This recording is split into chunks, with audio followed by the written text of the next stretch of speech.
Titanic کی investigation کے دوران ریسرچرز نے کچھ ایسی عجیب چیزیں نوٹس کیں۔ شپ کا اگلا حصہ جو کہ سمندر میں کافی اچھی حالت میں تھا اور پچھلا حصہ جو کہ کافی بری حالت میں تھا، اور وہ بھی 2000 فیٹ دور پڑا تھا۔ بے شک 100 سال تک کوئی بھی لوہا یا سٹیل پانی میں گل سڑ جاتا ہے، لیکن اگر یہ ایک ہی شپ کا حصہ تھے اور ایک ہی وقت میں ڈوبے تھے تو اگلا اور پچھلے حصے میں فرق کیوں تھا؟ ریسرچرز کا ماننا تھا کہ اس رات ٹائٹینک کا آئس برگ کے ساتھ ٹکرانے کے علاوہ کچھ اور بھی ہوا تھا جس نے اس کے پچھلے حصے کو زیادہ تر نقصان پہنچایا۔ پر سوال ہے آخر کیا؟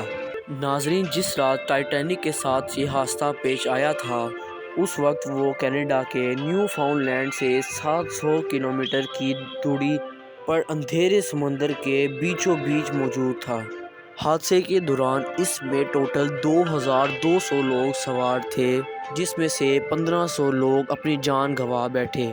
جس جہاز کو انسنکیبل کہا جاتا تھا، خدا کی طاقت کے سامنے دیکھتے ہی دیکھتے کالے پانی میں نظر ہو گئی۔ اس حادثے کے آئی وٹنس اور گواہ وہ لوگ تھے جو حادثے کے دوران پانی میں چھلانگ لگا کر اوشن کے ٹھنڈے پانی میں کود گئے تھے۔ آئس برگ کے ٹکرانے سے شپ کے ڈوبنے تک جو کچھ بھی ہوا وہ ان آئی وٹنس کے علاوہ اور کسی کے پاس ریکارڈ نہیں تھا، جو کہ خود ٹھنڈے پانی سے لڑنے میں مصروف تھے۔ پہلی ریسکیو شپ دی RMS کارپیتھیا بھی ٹائٹینک کے ڈوبنے کے 1.5 گھنٹے بعد وہاں پہنچی۔ وہ بھی ان کی خوش قسمتی تھی کہ ان کو ٹائٹینک کے ایمرجنسی الارم کا میسج مل گیا تھا، ورنہ جو لوگ بھی ٹھنڈے پانی میں اپنی جان کی بازی کھیل رہے تھے وہ بھی نہ بچ پاتے اور ٹائٹینک کے ڈوبنے کا کسی کو بھی پتہ چل نہ پاتا۔ انویسٹیگیشن کے دوران کسی کو یہ نہ پتا تھا کہ شپ کے ساتھ کیا ہوا، لیکن پھر ان لوگوں نے بتایا کہ شپ کی ایک آئس برگ کے ساتھ ٹکر ہوئی تھی۔ ان بیانات کو آئس برگ کو دیکھ کر کنفرم بھی کیا گیا، جن پر ٹائٹینک کا ریڈ پینٹ ابھی تک لگا ہوا تھا۔ حادثے کے بعد آئی وٹنس اور ایویڈنس کو دیکھتے ہوئے، جس کی انویسٹیگیشن رپورٹ میں بتایا گیا کہ آئس برگ نے اس کے رائٹ سائڈ پر 300 فٹ بڑا ایک سوراخ چھوڑ گیا تھا۔ شپ کا ایک حصہ پھٹ چکا تھا اور دوسرے حصے کو ڈوبنے میں ان آئی وٹنس کے مطابق 2.5 گھنٹے لگے۔ ریسرچرز کا ماننا تھا کہ اگر واقعی اس پر آئس برگ نے 300 فٹ لمبا کٹ چھوڑ دیا تھا، جس کی وجہ سے اس کو 2.5 گھنٹوں میں نہیں بلکہ کچھ منٹوں میں ڈوب جانا چاہیے تھا۔ پر سچائی کیا تھی کسی کو بھی معلوم نہ پڑ سکا۔ سچائی جاننے کے لیے ضروری تھا کہ ٹائٹینک شپ کو ڈھونڈا جائے۔ کئی سالوں تک ٹائٹینک کی تلاش جاری رہی اور ہر سال یہ مسٹری سنگین ہوتی چلی گئی۔ آخر کار 73 ایئرز کے بعد ٹائٹینک کا ملبہ ملا تو یہ چیز سب میرین انڈسٹری کے لیے بہت ہی بڑا بریک تھرو تھا۔ جو سوالات ٹائٹینک اپنے نیچے چھپا کے گئی تھی، وہ سوالات کا پتہ چلنے کا وقت آ چکا تھا۔ اٹلانٹک اوشن کی 4000 میٹر گہرائی میں پچھلی کئی دہائیوں سے ٹائٹینک کا ملبہ پڑا ہوا تھا۔ کئی ایکسپیڈیشن ارینج کیے گئے جنہوں نے لاتعداد فوٹوز کیپچر کیں۔ اوشن ایکسپلورر پاول ہنری نارگو نے 30 سے زیادہ مرتبہ ٹائٹینک شپ کا دورہ کیا تھا، لیکن انہوں نے 300 فٹ بڑا سوراخ ابھی تک نہیں دیکھا تھا۔ البتہ یہ ٹائٹینک کا فوٹو یہ ظاہر کرتا تھا کہ یہاں پر کوئی چیز آ کر لگی تھی، جس کا ایریا صرف 11 اسکوائر فٹ بنتا ہے، اور اس کے مطابق ٹائٹینک کے اس حصے میں سے 370 پانی کے گیلن یہاں سے اکٹھے ہو سکتے تھے، اور اسی سے پتہ چلتا ہے کہ شپ میں یہاں سے پانی 2.5 گھنٹوں میں بھرا ہوگا۔ اس کے مطابق ٹائٹینک کو ڈوبنے میں بھی 2.5 گھنٹے لگے تھے، یعنی ایک مسٹری تو سولو ہو گئی تھی کہ ٹائٹینک میں 300 فٹ بڑا سوراخ نہیں تھا بلکہ صرف 30 فٹ بڑا کریک ہی پڑا تھا۔ پر یہ اکیلی ہی ایک مسٹری نہیں تھی، اس کے علاوہ اور بھی کافی مسٹری تھی۔ ٹائٹینک کے ریسرچرز کو یہ سمجھ نہیں آ رہی تھی کہ اس کے اگلے حصے، جس کو باؤ کہتے ہیں، اس کا پچھلے حصے یعنی سٹرن سے اتنا فاصلہ کیوں تھا اور ان کے درمیان اتنا فاصلہ کیوں ہے۔ اس مسٹری کو سلجھانے کے لیے ہائی ٹیک سونار اسکیننگ نے اس مسٹری کو سلجھانے کا فیصلہ لیا، جس کا ذکر پہلے کیا گیا تھا کہ جو ٹائٹینک کی اس میں شپس کی فوٹوز لی گئی تھی، اس کی مدد سے ایک کمپیوٹرائز HD شپ بنایا گیا تھا اور اس میں نارملی تمام وہ ڈیٹیلز تھیں جس کو ایک عام کیمرہ یا انسانی آنکھ نہیں دیکھ سکتی۔ ماڈل میں دیکھا جا سکتا ہے کہ اس 32 فیٹ لمبے سٹرن میں سارا کچھ ایک دوسرے میں ایسے گھسا ہوا مانو یہ کسی سٹیل کے نہیں کسی کاغذ کا بنا ہوا ہے۔ مختلف پارٹس شپ سے الگ ہو کر ادھر ادھر بکھرے ہوئے تھے۔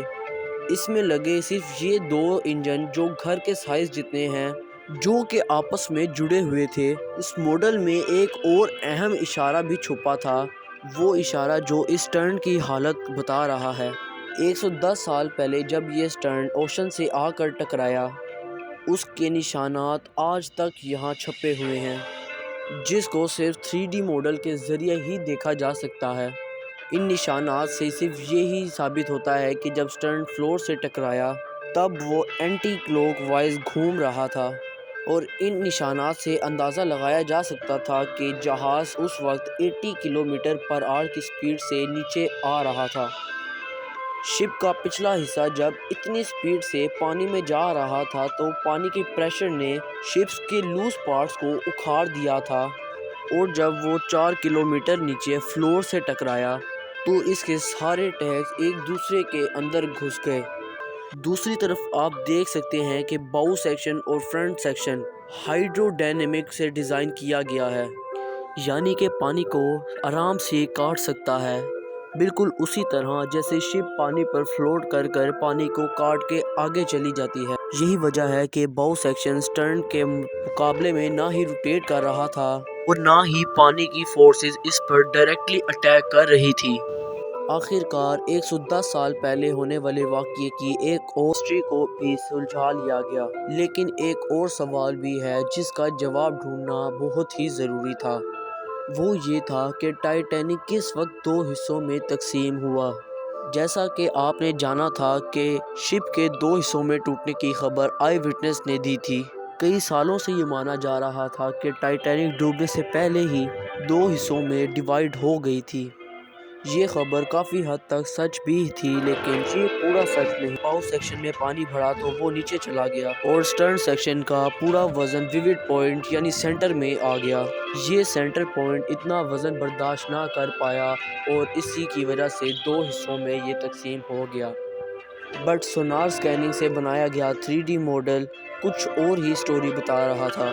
دیکھا جائے تو ٹائٹینک کا سامان دور دور تک فلور پر بکھرا ہوا تھا، جس میں کافی مگز، ڈنر پلیٹس اور کینڈل برس، کولڈ ڈرنکس تھی اور لوگوں کا کچھ پرسنل سامان بھی ہے۔ اس میں 90% ٹرن پورشن کا تھا۔ ٹوٹل 10,000 سے زیادہ آئٹم اس پورے ایریے میں پھیلے ہوئے ہیں، جو کہ تقریباً 3.2 کلومیٹر اسکوائر کا ایریا بنتا تھا۔ اگر تو یہ سیکشن پانی کے اوپر ہی اگر باؤ سیکشن سے الگ ہو جاتا تو اس کا مطلب ہے اوشن فلور تک پہنچتے اس کا ملبہ 3.2 اسکوائر کلومیٹر نہیں بلکہ اس کا ایریا بڑا ہوتا، جیسا کہ آپ اس اینیمیشن میں بھی دیکھ سکتے ہیں۔ لہٰذا ایکسپرٹس کا ماننا تھا کہ یہ ٹوٹ تو پانی کے اوپر ہی گیا تھا، لیکن یہ 2 حصوں میں ڈیوائیڈ اوشن فلور کے نزدیک آ کر ہوا ہے اور روٹیٹ ہوتا ہوتا اپنی ڈائریکشن بدل گیا اور 2000 فیٹ دور جا گرا۔ آج RMS ٹائٹینک کی باڈی پوری طرح رسٹڈ ہو چکی ہے۔ سائنسدانوں کا ماننا ہے کہ پانی کی اتنی گہرائیوں میں آکسیجن کا مقدار بہت کم ہوتا ہے، جس کی وجہ سے رسٹنگ پروسیس بھی کافی سلو ہوتا ہے، لیکن زنک کے جب سیمپلز کو ٹیسٹ کیا گیا تو پتہ چلا یہ زنک بیکٹیریا اور آکسیجن کے ریلیز ہونے کی وجہ سے بنا۔ ایکسپرٹس کا ماننا تھا کہ اس پر جتنی تیزی سے رسٹ لگتا جا رہا تھا، آنے والے سالوں میں ٹائٹینک کے تمام فلورز آپس میں ایک دوسرے کے ساتھ گھل مل جائیں گے، یہ اپنی شکل ہمیشہ کے لیے کھو دیں گی۔